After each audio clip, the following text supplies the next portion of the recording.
Adobe a clôturé l'exercice fiscal 2025 avec une performance solide marquée par une génération de cash flow record et une stratégie IA qui commence à montrer des signes tangibles de monétisation. Comme par exemple, ici, on a l'utilisation des crédits qui a presque triplé en un seul trimestre. Bien que la croissance en pourcentage décélère ou ralentisse légèrement avec une guidance ici à 10,2% pour 2026, le volume absolu par rapport à 2025, c'est moins élevé, la croissance attendue. Donc, le volume absolu de nouveaux contrats attendus est à son plus haut historique, soutenu par une diversification des points d'entrée avec SEMrush, Firefly ou bien Express SEMrush dont on est en train de faire l'acquisition présentement pour Adobe. Donc, l'exécution en 2026 dépendra de la capacité à convertir l'immense base d'utilisateurs freemium en abonnés payants dans un environnement macroéconomique stable. OK? La note d'analyse complète avec les éléments positifs, négatifs et qu'est-ce qu'il faut suivre sur les trimestres à venir est dans le groupe School. OK? Donc, on va aller directement ici sur l'analyse quantitative. Oh, je pensais qu'Adobe allait mourir. Faites attention au narratif ambiant. Je vous ai toujours dit ici que l'IA a besoin de data. Et les entreprises qui ont déjà pignon sur rue en date d'aujourd'hui dans le domaine des logiciels vont en profiter. Je le dis encore une fois. Parce que ça fait des mois et des mois qu'on fait que parler de la même chose. Si vous plongez un tout petit peu dans les rapports financiers, que vous essayez de comprendre comment est-ce qu'une entreprise fonctionne, vous allez vous rendre compte que tout le bavardage au niveau de l'IA générative, voilà, l'IA générative est importante, attention, mais elle sera encore plus importante à l'intérieur d'un logiciel qui fonctionne déjà très bien. Allez écouter le conference call de Salesforce dernièrement. Attention. Comme d'habitude, un conference call, c'est également un exercice de marketing, d'accord? Même si l'entreprise n'a pas de bons résultats, il va toujours essayer de vous dire que oui, mais ça va aller au prochain trimestre, etc. Donc, utilisez toujours vos propres jugements. Mais à ce que moi, je vois pour le moment, je ne vois pas d'IA générative en train de tuer Adobe. Et je vous ai dit que le virage d'Adobe vers une IA commercialement sûre, c'est la clé à long terme pour surtout maintenir les contrats auprès des grandes entreprises. Parce que d'aucuns diront ici que oui, mais je peux faire des choses avec Nano Banana, etc. Donc, je n'ai pas besoin de payer une licence pour Adobe. Dites-vous que vous n'êtes pas la cible d'Adobe.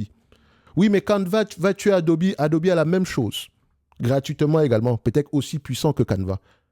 D'accord? Et moi, j'utilise Canva de manière générale. Pour l'utilisation que j'en fais, je ne vais pas utiliser les éléments d'Adobe, mais Adobe a des clients B2B et fait du B2B et du B2C. Et laissez-moi vous dire que c'est le B2B qui rapporte énormément. Le B2C, ce sont des professionnels. D'accord? Donc, pour le moment, la mort n'est pas encore à l'ordre du jour pour Adobe. OK? Encore une thèse pour le moment qui se vérifie. OK? Donc, on me demande de payer en date d'aujourd'hui. Valoriser une entreprise, ce n'est pas dur. C'est la partie la plus facile. Le plus important, c'est d'avoir... Enfin, pas d'avoir, mais... le plus important ici, c'est la prévisibilité ici des bénéfices. D'accord? Je ne vais pas revenir dessus. Donc, quand on me dit ici qu'Adobe va générer du 20,83$ en 2025 ici, attention, ce n'est pas encore ajusté, moi, ça ne me dérange pas. Je veux savoir, est-ce que ça sera la même chose en 2026 au moins, ou bien plus que ça? Parce que si en 2026, on s'attend à moins que ça, il va falloir que j'ajuste en conséquence ma valorisation. Donc, on aime acheter des entreprises qui rapportent de l'argent de manière stable et croissante dans le temps. OK? Plus c'est récurrent, mieux c'est. Donc, on me demande de payer en date d'aujourd'hui aux alentours de 34,43$. Une entreprise qui pourrait me rapporter 30$ d'ici 2028. Soit un rendement sur coût de combien? 8,7%. Et vous savez que quand ça commence à ressembler à du 6% et plus, ça nous intéresse énormément. OK, si en supplément de ça, il y a un tout petit peu de croissance derrière, pourquoi pas? On ne va pas refuser. Comment on appelle ça?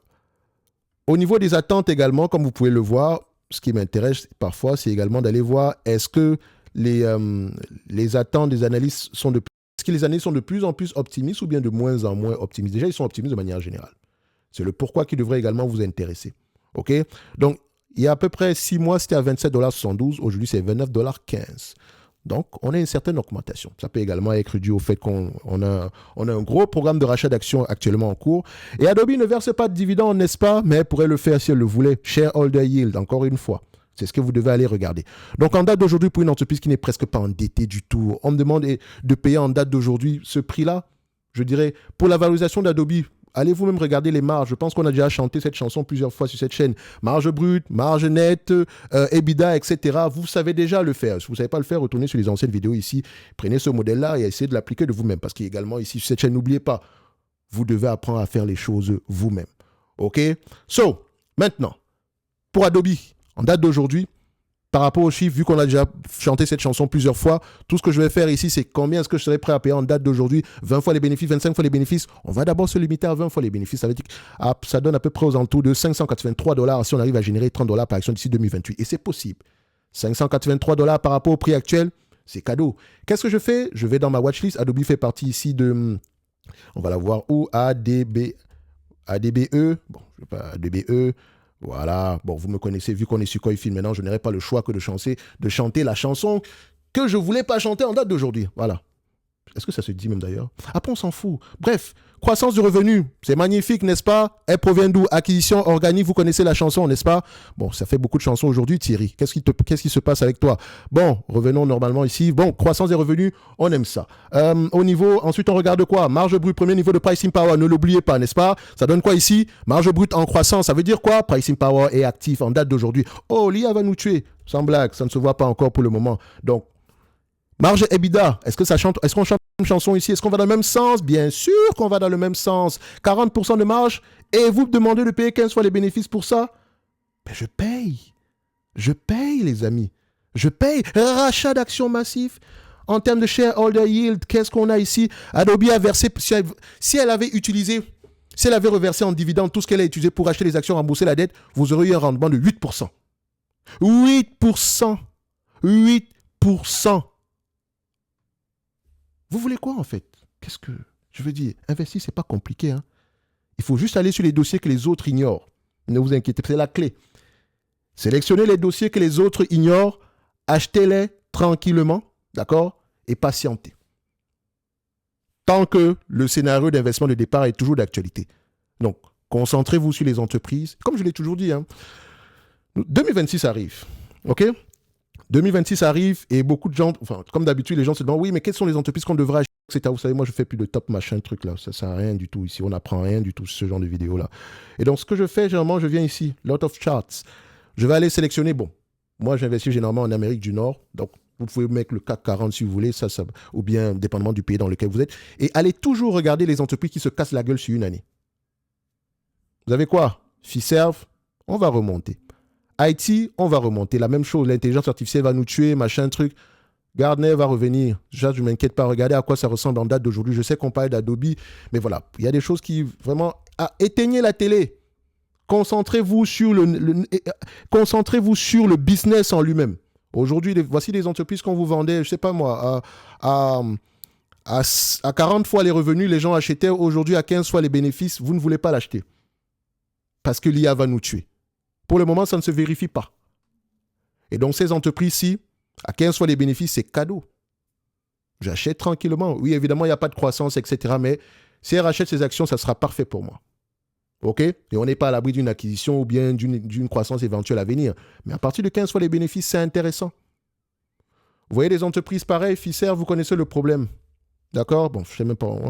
Fiserv, c'est qui est drôle sur Fiserv, c'est qu'on avait une plus-value, cette compagnie. Et là, on se retrouve en moins-value. Et comme d'habitude, est-ce que vous pensez qu'on vend? Non, pas du tout. On va revenir à ce prix-là tôt ou tard. C'est du long terme ou pas? Est-ce qu'il y a des regrets? Ouais, mais j'aurais pu vendre ici. Ouais, j'aurais pu. Mais c'est ça à quoi de regretter? Pourquoi tu n'as pas vendu alors? Et pourquoi tu n'achètes pas maintenant? Ah, mais c'est parce que le business, on ne s'attend pas à une croissance sur les mois à venir, etc. Et alors, est-ce que le business va mourir? Est-ce que ce qu'ils font là, présentement, quel est le nerf de la guerre? C'est d'avoir les coûts de production les plus bas, n'est-ce pas? Oui ou non? C'est l'avantage concurrentiel. Bon, on parle de switching cost, mais en fait, ce sont les coûts de production les plus bas. Et pour avoir les coûts de production les plus bas, plus on est large, mieux c'est. Tu penses qu'un truc comme ça va disparaître? Bon, Thierry, tu étais là pour parler d'Adobe, mais excusez-moi les amis, vous me connaissez, parfois je mets toujours en lien certains éléments ici, parce que le narratif sur Adobe, comme d'habitude, même avec CRM, je vous ai toujours dit qu'il est faux. Ça ne va pas se vérifier. L'IA sera un plus pour les compagnies de logiciels. Donc, si tu es malheur en date d'aujourd'hui, prends toutes tes compagnies de logiciels, toutes sans exception, d'accord? Et commence à les analyser en profondeur. Tu as du Synopsys en date d'aujourd'hui, une entreprise qui domine littéralement un secteur. Bon, c'est pas lié aux compagnies de logiciels, c'est pas lié à l'IA générative, etc. Mais cette compagnie, on en aura toujours besoin dans 5 ans, dans 10 ans, par rapport à ce qu'elle fait. Allez juste regarder ce qu'elle fait. Dites-vous que TSM ajuste généralement ses modèles de production en fonction de cette compagnie. En fonction, allez-y juste voir ce qu'elle fait. En fait, il y a de très belles entreprises dans ce monde, sauf que le marché aujourd'hui, bon, vous allez me dire c'est 37 fois les bénéfices Thierry. Mais n'oubliez pas la croissance, n'oubliez pas le fameux pricing power qui va encore être de plus en plus présent avec la dernière acquisition qu'on a faite. Mais Thierry, tu es là pour nous parler d'Adobe. Bon, j'arrête de vous bassiner avec toutes ces autres entités ici, d'accord? Une dernière pour la route quand même. Edenred, n'est-ce pas? Elle va mourir? Non, je ne pense pas, les amis. Concentrez-vous sur ce que le marché néglige. C'est la meilleure façon de faire de l'argent à long terme. Ce sont les soldes. Toujours les soldes. N'oubliez pas que ça s'est vérifié plusieurs fois. Vous avez ça, par exemple, Meta. OK?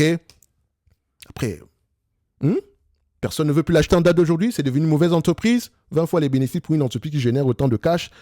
Ah, ben, incroyable. Vous avez quoi? Amazon, qui est voilà. Magnificent, comment on appelle ça? Les 7 magnifiques. Je ne sais pas souvent le nom en anglais. J'oublie souvent leur nom, là. Bref, voici une entreprise ici qui vous regarde. Oh, elle s'échange à des bénéfices nets très élevés en date d'aujourd'hui. Je vous ai toujours dit que ce sont les cash flows qu'il faut regarder. Et elle a un pricing power. 15 fois les cash flows opérationnels pour cette compagnie. Vous êtes sérieux? Une entité en croissance qui fait presque tout? Non mais les amis, ne dormez pas. Ne dormez pas. C'est maintenant qu'il faut agir. OK? Ça ne sera pas demain ou après-demain quand vous allez voir le prix de l'action se négocier à $600. Vous aurez quoi? Des regrets? D'aucuns vont me dire ici, oui, mais c'est déjà un peu haut, etc. Essaye de comprendre ce que la compagnie fait. Donc, quand une entité se casse la gueule en bourse, qu'est-ce que vous devez regarder? C'est quel est le narratif ambiant? Est-ce que c'est durable ou temporaire? Si c'est temporaire, on achète patiemment. On attend que le marché nous donne raison tôt ou tard. Et pendant ce temps, on surveille si l'entreprise continue à générer des flux de trésorerie stables et croissants dans le temps. Aussi facile que ça. OK? Bref, je vous laisse avec la note d'analyse dans le Club Top Invest pour ceux qui veulent aller plus loin, ceux qui veulent soutenir la chaîne que vous faites comme vous voulez ici. Ceux qui veulent également apprendre à investir avec l'IA. Parce que c'est important. Vous avez également un lien en description de la vidéo. Pour les autres ici, on se donne rendez-vous sur la prochaine édition. On verra si Adobe continue à prouver le contraire au marché. Vu que le marché attend qu'Adobe meure. Moi, je pense le contraire. Et on ira voir demain ici. Non, hey, le marché a toujours raison.